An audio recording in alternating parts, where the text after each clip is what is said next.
like the quickest video of me going through like which films the Criterion Collection will be releasing in the month. The Criterion Collection announced the films that they'll be releasing in August of this year, and apparently there's actually not a lot of films actually being released this month, so we're probably gonna go through like which films they'll be releasing as quickly as possible. So here are what films that the Criterion Collection will be releasing in August.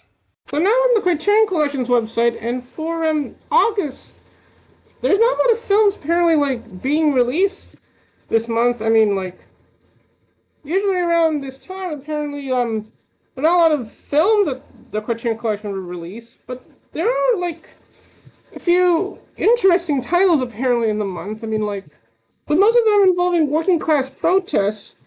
Plus, you also have like a film by James Gray, and also a film by Bertrand Tavernier, which is like the same person that made the film Around Midnight. And we also have like a 4K upgrade of a famous film made by Todd Haynes, which is one of his early films, and also one of many collaborations he did with Julianne Moore, which we'll get to in a bit. But I mean, we also have like a new Eclipse box set, which kind of involves with the theme of working class protests, with 5 medical documentaries by Kazuo Hara and Shigeku Kobayashi, which I might have like heard of these documentaries because they were actually available on the Criterion channel. I mean, so now they're finally being released, and since it's the case of Eclipse, apparently they're being released on Blu-ray. I mean, I could probably see these documentaries, probably at least on the Criterion channel, but of course with the rest of the like working class protest films that they'll be releasing in August, we have like 2 films from Barbara Kopple, which one of them is apparently also getting a 4K upgrade, which of course that film was actually released in the collection before, but we'll get to that one in a moment. But there's actually a new title by the director apparently being put in the collection, which is a documentary. It's called American Dream, which let's find out what this one tackles on. Apparently this is the sequel to, of course, for that documentary that's getting a re-release, which Harlan County, USA, which so maybe let's first see what that one talks about, even though this is a 4K re-release. But of course, yeah, I mean apparently this isn't a camera-winning documentary, so I mean, like, it does make sense that this is probably in the collection.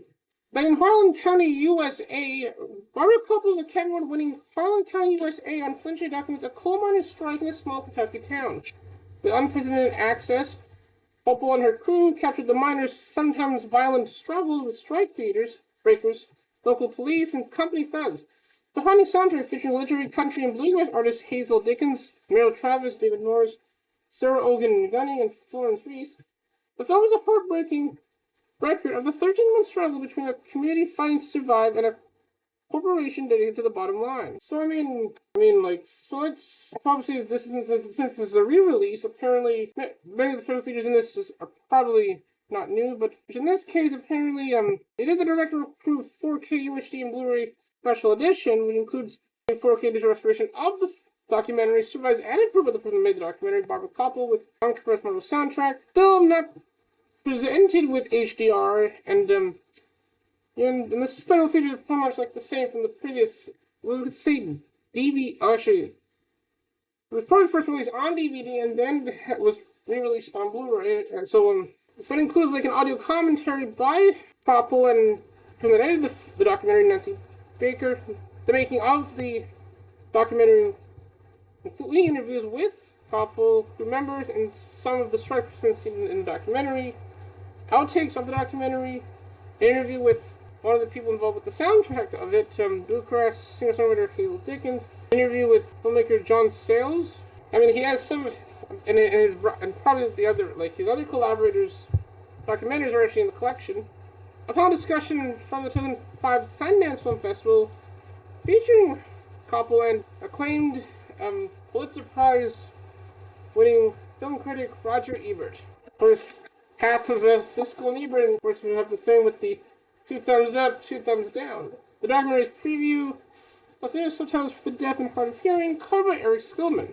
So, let's find out what happens in the follow-up to that documentary, American Dream. Oh, and this one also got an Academy Award for Best Documentary Feature. So actually, both documentaries that Barbara Kopple made, which apparently got like Best Documentary Feature at the Academy Awards. And this one was released in 1990. The American Dream, winner of the Best Documentary Feature Oscar, Barbara Kopple's American Dream details the tumultuous 1985 to 1986 labor strike against Hormel Foods in Austin, Minnesota.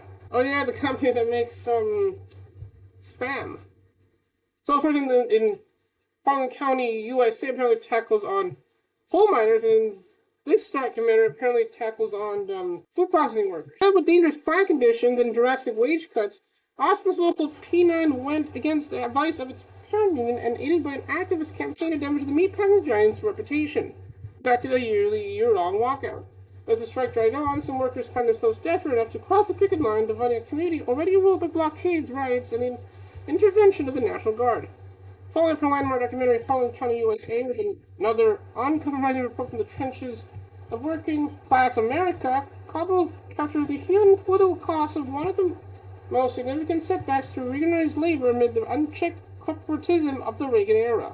And this documentary was probably released around the time while his vice president, George H.W. Bush, was the president. So the special features of the Criterion edition of American Dream include, and apparently there's not a lot of special features in this release, and there's also no new special features on this release, which it does still include. Well, actually, this one's all being released on Blu-ray only, though it does have a new 4K digital restoration, also supervised and approved by Barbara Kopple. The only other feature for this release is just an interview with her from 1992 in the film's preview. English announced with a different hard of hearing, plus an essay by film programmer Tom Powers, to cover Eric Skillman. At least we kind of go into the documentary career of Barbara Kopple with these two documentaries, and I'll probably give these a watch at some point. Now to probably a film by James Gray, which of course made various films, including Armageddon Time, which you could say is kind of like an autobiographical film about his childhood. Although I found out that one is probably very sad. I mean, and he also made another film, The Immigrant, which both those films were actually shown at the Cannes Film Festival. Which he does have another film that was shown at the Cannes Film Festival this year. Although as probably most of the films that were kind of shown at the festival this year, they apparently got mixed reviews. And whenever we have one of his, probably could say, famous films within his biography, and this one has a few British people in it. Has Tim Roth and Vanessa Redgrave. That film is called Little Odessa. So I might have heard of this film before at least, but let's find out what's in this film. Although it does take place in New York City, so pretty much British people playing Americans in this film.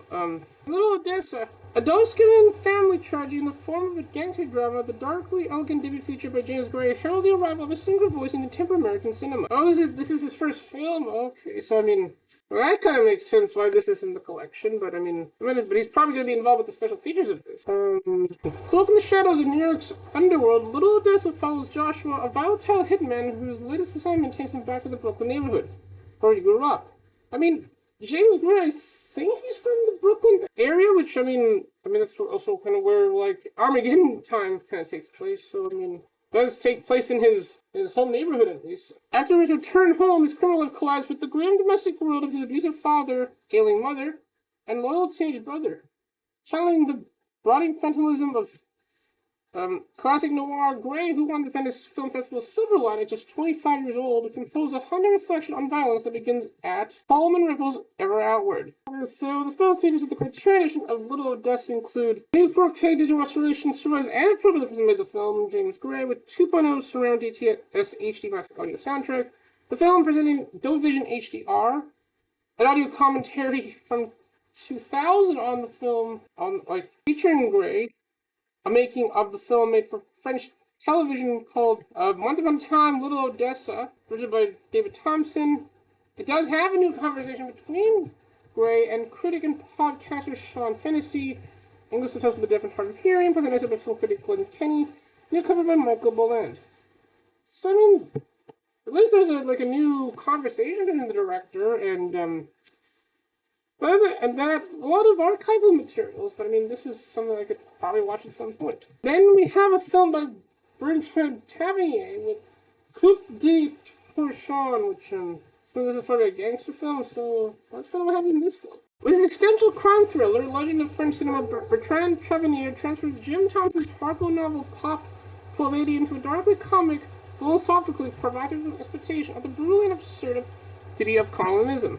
Moving the story is setting from the American South, 1930s French West Africa, Coup de Torchon features a finely igniting performance from Philippe Noet as a police chief who similarly in aptitude to pass a cold-blooded pursuit of revenge and control that draws his optimistic mistress, played by a fiery Isabelle Huppert. So this is probably one of her early films, actually.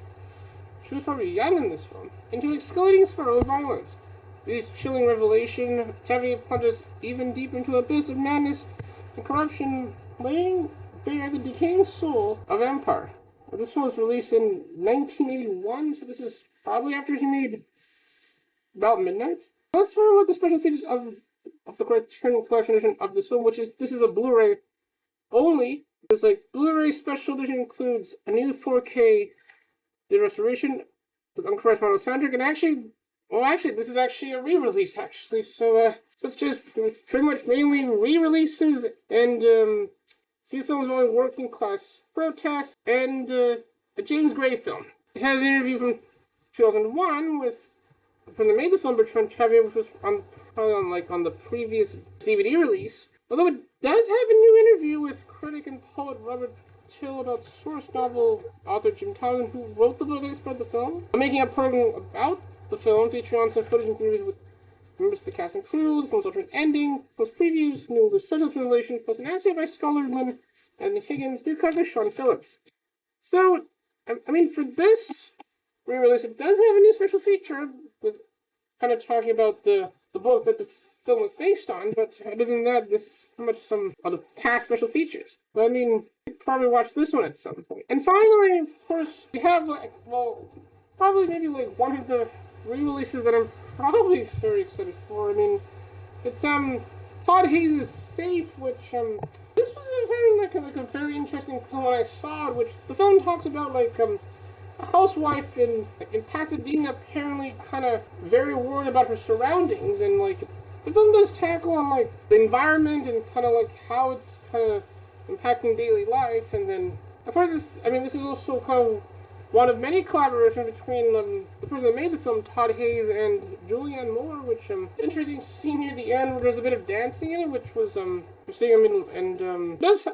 For the Criterion Collection of this film apparently does have a lot of in-depth special features, including interviews with Todd Haynes and film star Julianne Moore, which let's see what are the if there's any special features with this re-release. Oh, but also this film was the best film in the 1990s according to a poll in Village Voice. It does have a new 4K digital restoration service and approved by the person who made the film, Todd Haynes.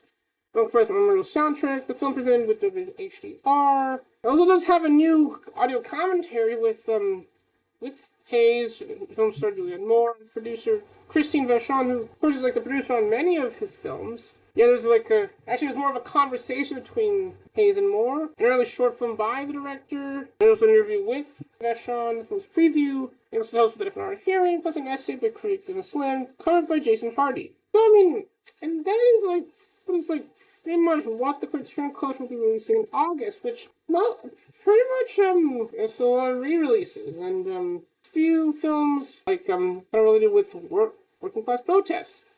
Although I mean with that choice box set, I could probably watch the documentaries in that box set. And then you also have James Gray's first film with Little Odessa. And probably a Bertrand Tavernier film starring a young Isabelle Huppert. What are your thoughts on the films that the Criterion Collection will be re-releasing and releasing in August? Well, you can put your thoughts in the comments below. And if you enjoyed me going through which films that they'll be re-releasing this month, you can probably like the video or subscribe to my channel. I'll probably talk more about the Criterion things involving the Criterion Collection and things involving film. But with that, I'll see you. Bye, everyone.